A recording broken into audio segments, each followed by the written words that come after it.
Hello കൂട്ടുകാരെ, ഞാനൊരു പുതിയ വീഡിയോ ആയിട്ട് വന്നിരിക്കുകയാണ്. എല്ലാവരും ക്രിസ്മസൊക്കെ അടിച്ച് പൊളിച്ചു എന്ന് വിശ്വസിക്കുന്നു. ഇതിപ്പോൾ കോട്ടയംകാരുടെ സ്റ്റൈലിലുള്ള ഒരു ബീഫ് ഉലർത്തിയത് എങ്ങനെയാണെന്ന് കാണിക്കാനാണ് വന്നത്. ഇപ്പം നമ്മൾ ആദ്യമേ അതിന് നമുക്ക് കുറച്ച് ബീഫ് നല്ല വൃത്തിയായിട്ട് കഴുകി അത് എടുത്തുകൊണ്ട് വന്നിട്ട് അതിനകത്ത് നമുക്ക് ചേർക്കേണ്ട മുളക് പൊടി, മല്ലിപ്പൊടി, മഞ്ഞൾപ്പൊടി, ഉപ്പ് എല്ലാം കൂടെ ചേർത്തൊന്ന് ഇളക്കി വെക്കുക. ഇത് കണ്ടോ, ഇതിനകത്ത് നമ്മൾ ചേർക്കുന്ന മുളക് പൊടി ഇട്ടു. ഇത് 2.5 കിലോ ഉണ്ട്, അതുകൊണ്ടാണ് ഞാൻ ഇത്രയും മുളക് പൊടി ചേർത്തത്. അത് നല്ല വൃത്തിക്ക് കഴുകിക്കൊണ്ട് വന്നിട്ട് അതിനകത്തിട്ട് വെള്ളം ഒന്നും കാണരുത്, നല്ലതായിട്ട് ഇറുകെ പിഴിഞ്ഞ് വേണം എടുക്കാൻ. ബീഫ് എടുക്കുമ്പോഴത്തേക്ക് മുളക് പൊടി ഇട്ടു, മഞ്ഞൾപ്പൊടി ഇട്ടു, പിന്നെ നമ്മൾ പൊടിച്ച് വെച്ച ഗരം മസാലയാണ്. അത് നമ്മൾ പൊടിച്ചതാണ്. ഞാൻ വേറെ പൊടികളൊന്നും ഇൻസ്റ്റൻ്റ് ഒന്നും ചേർക്കാറില്ല. പിന്നെ കുറച്ച് കറിവേപ്പില, പിന്നെ ഉപ്പ് ഞാൻ നീരാണ് ഒഴിക്കുന്നത്. ഉപ്പ് നീരൊഴിച്ചു. ഇതെല്ലാം കൂടി ഞാൻ ചരുവത്തിനകത്ത് വെച്ച് ഇതിനകത്തല്ല, കുക്കറിലല്ല വേവിക്കുന്നത്, ചരുവത്തിനകത്ത് വെച്ചിട്ട് നമ്മൾ ഗ്യാസിലാണ്, അടുപ്പിലല്ല, ഞാൻ ഗ്യാസ് വെച്ചിട്ട് വേവിച്ചെടുക്കണം. അപ്പം നമുക്ക് ഇടയ്ക്ക് ഇളക്കി നോക്കാൻ പറ്റും, അതായത് വെള്ളം പറ്റുമോ നോക്കാൻ പറ്റും. നല്ലതായിട്ട് പറ്റിച്ച് എടുക്കുകയും ചെയ്യാം. ഇതിനായിട്ട് ഞാൻ കുറച്ച് സവോള എടുത്തിട്ടുണ്ട്. പിന്നെ ഇഞ്ചിയും വെളുത്തുള്ളിയും കൂടെ അരിഞ്ഞതാണ് എടുത്തിരിക്കുന്നത്. അപ്പോൾ ഇത് ഇഞ്ചിയും വെളുത്തുള്ളി അരിഞ്ഞ് അല്ലെങ്കിൽ പേസ്റ്റാക്കി എടുക്കുന്നുണ്ട്. ചില ആൾക്കാർ നമ്മൾ വേവിക്കുമ്പോൾ തന്നെ ഇഞ്ചിയും വെളുത്തുള്ളിയും ചതച്ചതിനകത്തിടും. പക്ഷേ ഞാൻ ഇതിപ്പം ഇങ്ങനെയാണ് എടുക്കുന്നത്. അപ്പം നമുക്കിത് ഉണ്ടാക്കാനായിട്ട് ആദ്യമേ ഒരു ചീനച്ചട്ടിയാണ് ഞാൻ അടുപ്പിൽ വെച്ചിരിക്കുന്നത്. ചീനച്ചട്ടി അടുപ്പിൽ വെച്ചിട്ട് അത് എണ്ണ ഒഴിച്ച ശേഷം കുറച്ച് കടുകിട്ട് പൊട്ടിയ ശേഷം ഞാൻ കുറച്ച് പെരിഞ്ജീരകം കൂടെ ഒരു ടീസ്പൂണ് പെരിഞ്ജീരകം കൂടി ഇട്ട് മൂത്ത് കഴിയുമ്പോഴത്തേക്ക് കറിവേപ്പില ഇട്ട് കഴിയുമ്പം വേണം നമ്മൾ തേങ്ങാക്കൊത്ത് ചേർക്കാനായിട്ട്. ഇതിന് മെയിനായിട്ടും തേങ്ങാക്കൊത്ത് ആവശ്യമാണല്ലോ. അപ്പം തേങ്ങാക്കൊത്ത് ചേർക്കാം. പക്ഷേ ഞാനത് വിട്ടുപോയി. അതിന് മുമ്പ് ഞാൻ ഇഞ്ചിയും വെളുത്തുള്ളിയുമാണ് ഇട്ടത്. അതുകൊണ്ട് ഞാനത് തേങ്ങ വേറെ ഞാൻ ഇടാനായിട്ട് ഇട്ടത്, വേറെ മൂപ്പിച്ചാണ് എടുത്തിട്ടത്. അപ്പോൾ നമുക്കിനി ഇപ്പം ഉടനെ ഇതിനിടത്തോട്ട് ഞാൻ തേങ്ങ ഇടുന്നില്ല. ഇഞ്ചിയും വെളുത്തുള്ളിയും കൂടെ ഇട്ടൊന്ന് മൂത്ത് കഴിയുമ്പം സവാള അരിഞ്ഞത് ഇടുക. സവാള അരിഞ്ഞത് ഇട്ട് നല്ലതായിട്ട് വഴറ്റി അത് നമ്മൾ ഒരു കറക്കുന്നിടം വരെ വഴറ്റിയെടുക്കുക. അപ്പോൾ ഇതിനകത്ത് നമ്മളിപ്പോൾ എണ്ണ ഒഴിച്ചതിൽ എന്തെങ്കിലും കുറച്ച് കുറവുണ്ടെങ്കിൽ, അതായത് ഇറച്ചിക്കകത്ത് നെയ്യ് കാണും, അതുകൊണ്ട് നമ്മൾ കുറച്ച് അതിനനുസരിച്ചുള്ള എണ്ണയാണ് ചേർത്തത്. ഇവിടെ ഞാൻ മൂപ്പിക്കുകയാണ്. വേറെ പാത്രത്തിലോട്ടിട്ട് തേങ്ങ മൂപ്പിച്ചെടുക്കാനായിട്ട് എടുത്താണ്. അപ്പോൾ ഇത് നമ്മൾക്ക് എണ്ണ ചൂടായിട്ട് അതിനകത്തോട്ട് ഞാൻ തേങ്ങ ഇട്ടു, അത് മൂപ്പിച്ച് എടുത്തു. അപ്പം നമ്മൾ അതായത് ഈ ബീഫ് ഉലർത്തിയതിൻ്റെ ഏറ്റവും ഹൈലൈറ്റ് എന്ന് പറഞ്ഞാൽ നല്ല തേങ്ങാക്കൊത്ത് അതിനിടയ്ക്ക് കടിക്കുക, അതൊരു നല്ലൊരു ടേസ്റ്റാണ്. അതാണ് തേങ്ങാക്കൊത്ത് മിസ്സാക്കരുത്. അപ്പം തേങ്ങ ഇട്ട് കഴിഞ്ഞ് അത് മൂത്ത് കഴിഞ്ഞപ്പോഴത്തേക്ക് ഞാൻ ആദ്യമേ നമ്മൾ വഴറ്റി വെച്ചിരുന്ന സവാള, ഇഞ്ചി, വെളുത്തുള്ളി എല്ലാം കൂടെ മൂപ്പിച്ചതിനകത്തോട്ട് ഈ തേങ്ങാക്കൊത്ത് ഇട്ടു.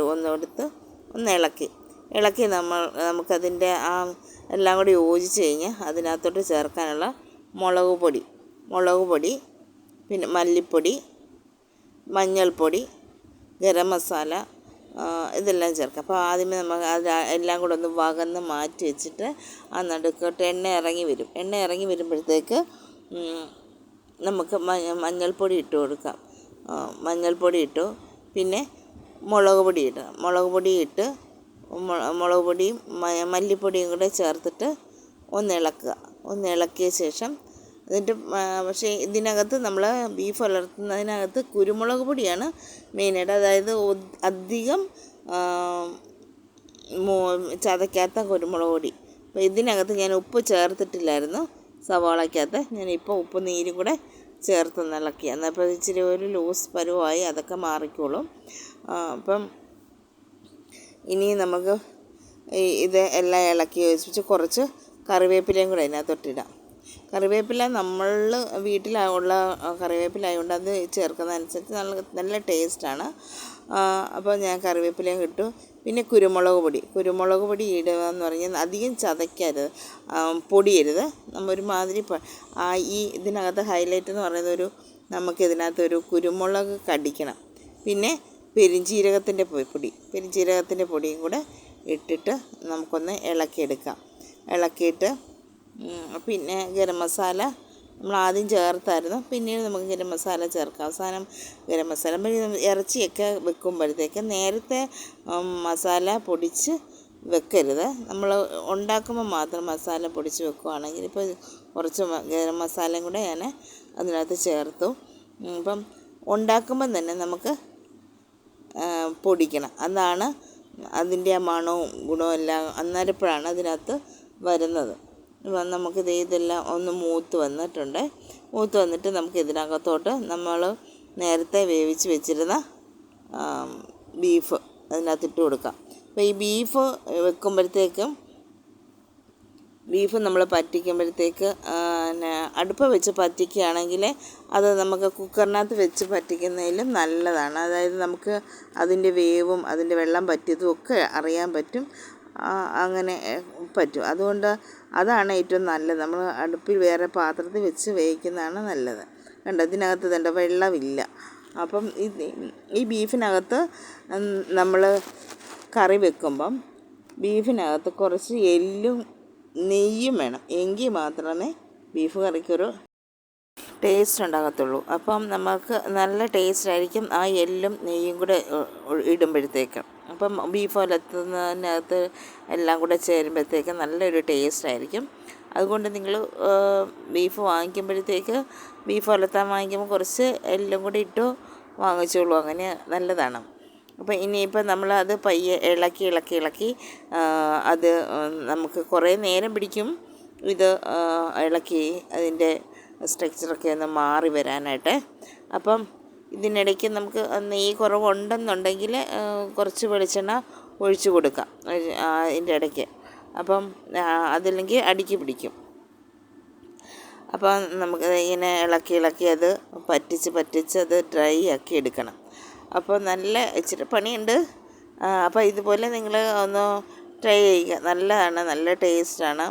അപ്പോൾ കോട്ടയംകാരുടെ ബീഫ് ഉലത്തി എന്ന് പറയുമ്പോഴത്തേക്ക് അതൊരു പ്രത്യേക ടേസ്റ്റാണ്.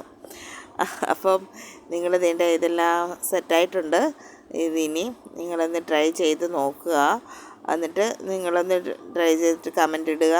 പിന്നെ ഇതിൻ്റെ ഫൈനലായിട്ട് നമ്മൾ കറിവേപ്പില ഇട്ടു. എല്ലാം നല്ല ഉണങ്ങി വന്നിട്ടുണ്ട്, നല്ല ടേസ്റ്റാണ്. അപ്പോൾ അവസാനം നമുക്ക് കുറച്ച് ഗരം മസാല പൊടിച്ചതും കൂടെ ഫൈനലായിട്ടിടണം. കുറച്ച് കുരുമുളക് പൊടി, അത് കുറേശ്ശെ ഇട്ടാൽ മതി. കുരുമുളക് പൊടിയും ഗരം മസാലയും കൂടെ സ്വല്പം പെരുംജീരകപ്പൊടിയും കൂടെ ഒന്നിടുക. അപ്പോൾ ഒത്തിരി നമ്മളിടുമ്പോൾ കുറേശ്ശെയാണ് ഇടുന്നത്, അതുകൊണ്ട് ഒത്തിരി ഒന്നും കടിക്കത്തൊന്നുമില്ല അതിൻ്റെ. അപ്പോൾ അവസാനം ഇടുമ്പോൾ അതിൻ്റേതായ ഒരു ടേസ്റ്റ് ഉണ്ട്, ആ മണമൊക്കെ. അപ്പോൾ ആ ഏലക്കായുടെയും ഗ്രാമ്പൂൻ്റെയൊക്കെ ഒരു മണവും ടേസ്റ്റും കറി വെക്കുമ്പോൾ തന്നെ ഒരു ടേസ്റ്റാണ്. അപ്പോൾ നല്ല ടേസ്റ്റ്. അതുകൊണ്ട് ഇങ്ങനെ സൂപ്പർ ടേസ്റ്റി ആയിട്ടുള്ള ഒരു ബീഫ് ഉലർത്തിയത് നിങ്ങൾ വെച്ച് നോക്കൂ, കമൻ്റ് അറിയിക്കുക. അപ്പോൾ പുതിയൊരു വീഡിയോ ആയിട്ട് വരുന്നത് വരെ ബൈ. സബ്സ്ക്രൈബ് ചെയ്യുക, ഷെയർ ചെയ്യുക, ലൈക്ക് ചെയ്യുക. Okay, see U.